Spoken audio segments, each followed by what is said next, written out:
जब देश का बंटवारा हो रहा था तो वो उस हिस्से में नहीं गए, इस हिस्से के वतन को, इस मिट्टी को अपना समझ करके इसको स्वीकार किया है।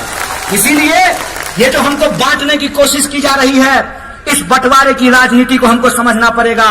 हमको ये समझना पड़ेगा कि आज अगर हम हिंदू मुसलमान एक साथ नहीं खड़े होंगे तो जिन्ना भी जीतेगा और गोडसे भी जीतेगा।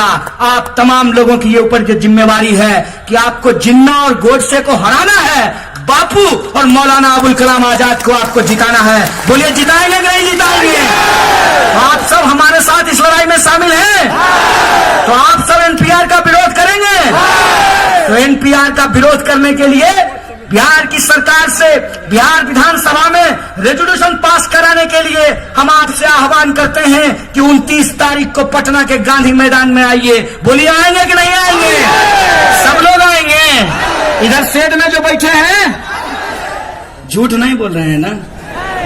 हाँ, जनता झूठ नहीं बोलती है, नेता झूठ बोलता है।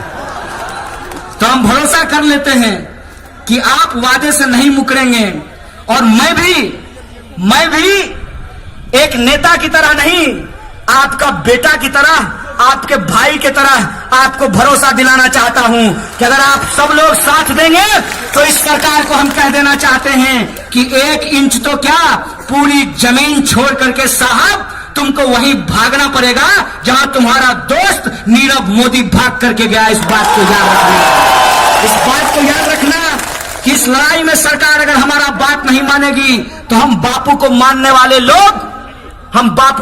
वाले लोग जैसे बापू ने नमक कानून के खिलाफ सभी ने अवज्ञा किया था, हम भी इस कानून के खिलाफ सभी ने अवज्ञा करेंगे। बोलिए करेंगे कि नहीं करेंगे?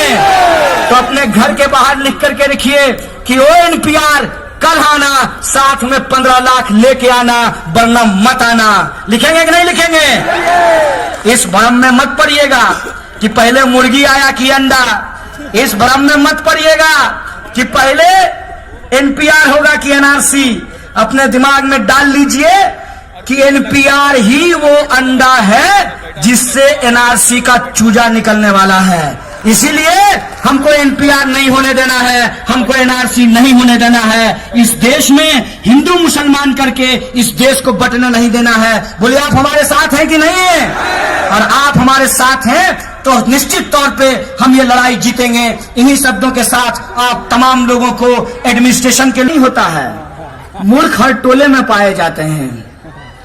कुछ बेईमान लोगों ने अपने लाभ के लिए, अपने बाल बच्चों के लिए इस देश का बंटवारा किया, इस देश का तकसीम किया। और ये आज जो दिल्ली की गद्दी पे बैठे हैं, ये अंग्रेजों के साथ उस वक्त भी लड़ नहीं रहे थे, उनके साथ बैठकर चाय पे चर्चा कर रहे थे। आज दिल्ली की गद्दी पे बैठे हैं और फिर से इस देश में हिंदू और मुसलमान का झगड़ा लगाकर इस देश को बांटना चाहते हैं। बोलिए आप ये बर्दाश्त करेंगे?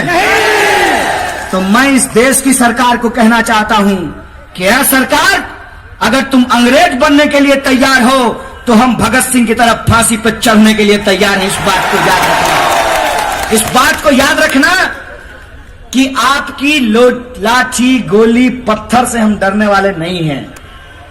आ रहे थे, ये जनगण मन यात्रा बापू की कर्मभूमि चंपारण से निकली है 30 जनवरी को, जो बापू का बलिदान दिवस है। और आने वाले दिनों में ये पटना के गांधी मैदान में नागरिकता बचाओ देश बचाओ रैली के रूप में परिवर्तित होने वाला है। तो हमारे ऊपर पत्थर फेंका गया और कुछ लोग नारा लगा रहे थे, देश के गद्दारों को गोली मारे। मैं गाली नहीं देना चाहता हूं, क्योंकि मुझे ये लगता है कि विरोध करने का ये मतलब नहीं होता है कि हमारी भाषा असंयमित हो जाए, क्योंकि कीचड़ से कीचड़ को नहीं साफ किया जा सकता है।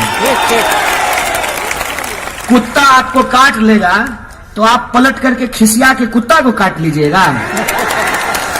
हम जिस इंसान से लड़ रहे हैं उस इंसान के साथ लड़ते लड़ते हम वैसा नहीं हो जाएंगे। इस बात को हमको ध्यान में रखना चाहिए। तो वो नारा लगा रहा था, देश के गद्दारों को गोली मारो सारों को। तो बगल में एक दोस्त बैठा हुआ है, बोला देखिए ना नारा लगा रहा है। तो हम बोले तुमको क्यों बुरा लग रहा है, तुम गद्दार हो क्या? तुमको बुरा लगने का क्या जरूरत है? वो नारा लगा रहा है, तुम गद्दार नहीं हो ना, तो तुमको क्यों बुरा लग रहा है? तो बोला कि आजाद देश में किसी को गोली मारने की बात हो रही है, ये तो संविधान के खिलाफ है। हाँ, हमको कहा कि ये बात है कि किसी को भी किसी को गोली मारने की इजाजत नहीं है। इस देश में पुलिस है, इस देश में न्याय व्यवस्था है, इस देश में कोर्ट है। अगर कोई अपराधी है, कोई अगर देश के खिलाफ कुछ कर रहा है, तो उस पर कानून अपना कार्रवाई करेगी, उसको जेल में डालेगी, उसको सजा सुनाया जाएगा। ये बात तुम्हारी ठीक है, लेकिन देश के गद्दारों को कह रहा है तो तुमको क्यों बुरा लग रहा है? तो उसने एक बड़ी गजब का तर्क हमको सुनाया। बोला कन्हैया भाई, आप ही लोग को इतना हल्के में ले रहे हैं, ये वही लोग हैं कि गांधी को भी गद्दार बोल करके गोली मार दिए थे। ये वही लोग हैं जो पत्रकार गौरी लंकेश को भी गद्दार बोल करके गोली मार दिए हैं। तो हमने कहा कि इसका मतलब यह है कि ये जो तुमको देशद्रोही कह रहे हैं, इनके लिए गोडसे देशभक्त है। बोला बिल्कुल। तो हम बोले जिनके लिए गोडसे देशभक्त है, हम बापू के मानने वाले लोगों को वो देशद्रोही कहेंगे, ये स्वाभाविक बात है। आप बताइए कि आप गांधी को मानते हैं कि गोडसे को? तो आप जब गांधी को मानते हैं तो स्वाभाविक रूप से जो बिका हुआ मीडिया है, आप लोग बुरा मत मानिएगा। जैसे कोई गद्दार बोलता है तो हमको बुरा नहीं लगता है, तो हम बिका हुआ मीडिया कह रहे हैं, आप थोड़ी बिके हुए हैं, आपको नहीं बोल रहे हैं। बिका हुआ मीडिया क्या? बिका हुआ मीडिया स्वाभाविक रूप से आपको देशद्रोही बताएगा। लेकिन एक बात कहिए, कठोर के गाछ के नीचे खड़ा होकर के हम बोलेंगे अमरूद है तो कठोर अमरूद हो जाएगा? इन शब्दों से चिंतित मत होइए। इस देश के भीतर जो हमारी असल समस्याएं हैं, उन समस्याओं की पहचान करनी जरूरी है। और असल समस्या यह है कि देश के गृह मंत्री ने इस देश को एनआरसी में उलझा दिया और देश के वित्त मंत्री ने एलआईसी को निपटा दिया। असल समस्या यह है कि पिछले 5 साल में 3 करोड़ 16 लाख लोगों की नौकरियां चली गई है। कितना? कहां तो वादा था हर साल 2 करोड़ नौकरी देने का, यहां 5 साल में 3 करोड़ नौकरी चली गई है। दुष्यंत कुमार ने एक शेर लिखा है, कहां तो तय था चिरागा हर एक घर के लिए, कहां चिराग मैसर नहीं शहर के लिए। वादा किया अच्छा दिन देने का, दे दिया है बुरा दिन। बताइए, आप कोई सामान अमेजोन पे बुक कीजिएगा, मान लीजिए आप मोबाइल बुक किए हैं और आपको कंघी भेज दे, तो आप वो चीज स्वीकार कीजिएगा? उसी तरीके से इस सरकार ने जो वादा किया, जो विकास का सपना हमको दिखाया, उस सपने का हकीकत आज हमारे सामने आ गया है। तो जब विकास का ढोलक फट गया है, तो बताइए राजनीति किसके नाम पर होगी? जब देश के असल मुद्दे ये हैं कि देश में 12,000 किसानों ने आत्महत्या की है। और महबूब साहब, पत्रकार को क्यों कुछ कहते हैं? पत्रकार का हालत आपको पता है? पत्रकार का हालत यह है कि आज के डेट में मजीठिया आयोग ने कहा कि पत्रकार बहुत बुरी स्थिति में काम करते हैं। बेचारों की स्थिति यह है कि अपने हक के लिए भी धरना नहीं दे पाते हैं। इनके लिए भी हम ही को लड़ना पड़ेगा, हम ही लोग लड़ेंगे। इन पत्रकारों के लिए भी, इन फोटोग्राफर के लिए भी हम ही लोग लड़ेंगे। स्ट्रिंगर की हालत यह है कि एक ही पत्रकार जो है 5-5 कंपनी को रिपोर्ट बना करके भेजता है। क्या जी ठीक बात है कि नहीं है? इनको रिपोर्ट के हिसाब से पैसा मिलता है। हकीकत यह है कि आज के डेट में लोकतंत्र का ये चौथा स्तंभ, इसमें जो काम करने वाले लोग हैं और जो ईमान बेचने वाले हैं, दोनों अलग अलग हैं। ईमान बेचता है इनका चैनल का मालिक। ये थोड़ी जिम्मेवार हैं बेचारे, ये तो नौकरी कर रहे हैं। अब बताइए, मालिक सेटिंग कर लिया है, मान लीजिए बीजेपी से या कांग्रेस से ही कर लिया है या आम आदमी पार्टी से ही कर लिया है, तो जिसका पैसा लेगा उसका भजन गाएगा। क्या जी, यही होता है ना। आप ऐड दीजिएगा महबूब साहब, हम आपको बता रहे हैं, आप ऐड दीजिए, आपका भी बड़का बड़का हाथ जोड़ा हुआ फोटो छाप देंगे पहला पेज पर। यह हकीकत है। इसीलिए मैं कह रहा हूं कि ये लड़ाई अलग अलग नहीं है।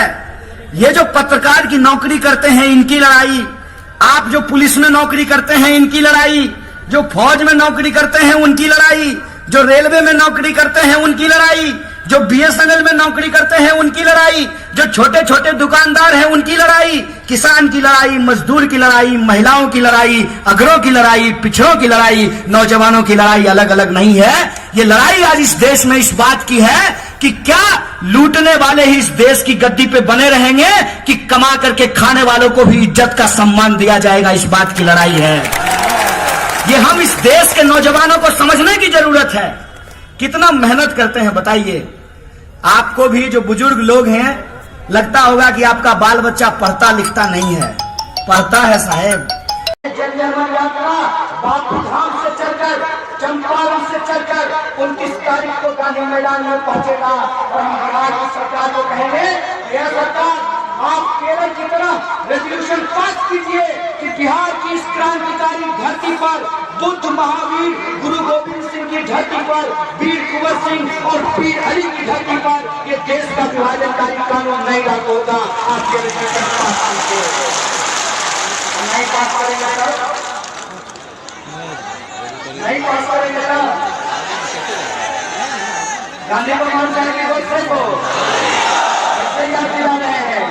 अगर गांधी को मानते हैं तो गांधी ने नमक कानून के खिलाफ, अंग्रेजी सरकार के खिलाफ सविनय अवज्ञा किया था। आप तमाम लोगों को, हम तमाम लोगों को, हिंदू मुस्लिम मरकरा पिछड़ा भागलपुर बेगूसराय तमाम लोगों को, महिलाओं पुरुषों को मिलकर के ये देश को जो तोड़ने वाला कानून है उसके खिलाफ सविनय अवज्ञा करना पड़ेगा। अपने घर के बाहर लिखना पड़ेगा कि ओ एनपीआर कल आना, साथ में 15 लाख लेके आना, वरना मत आना। हमको ये एनपीआर रखना पड़ेगा। अब जब हम एनपीआर बोलते हैं तो बहुत सारे लोग कहते हैं कि ये एनपीआर और एनआरसी में क्या फर्क है। देखिए, पहले मोदी आया कहना इस बहस में पढ़ने का कोई मतलब नहीं है। मोटा मोटी इतना समझ लीजिए कि एनपीआर के अंदर से ही एनआरसी का चूजा निकलने वाला है। ये कहावत कही जाती है ना, न रहेगा बांस न बजेगा बांसुरी। तो जब हम एनपीआर नहीं होने देंगे तो ये एनआरसी कैसे करेंगे, और जब एनआरसी नहीं होगा तो फिर ये आने वाले चुनाव में हिंदू मुसलमान कैसे करेंगे। आप तमाम नौजवानों को ये जिम्मेवारी अपने कंधे पे लेना होगा कि जो हम लोग आज बेकारी का सामना कर रहे हैं, हम नौजवानों को हताश और निराश होने की जरूरत नहीं है। ये जो बेईमान नेता हैं ये हमारी जवानी बर्बाद करना चाहते हैं, तो हम इनके बुढ़ापे का रिटायरमेंट का प्लान बिगाड़ करके रख रहे हैं। हम इस बहस में नहीं पड़ेंगे। ये जो देश को भटकाओ और देश को भड़काओ नीति है एनपीआर और एनआरसी, इसको रोक करके दिखाएंगे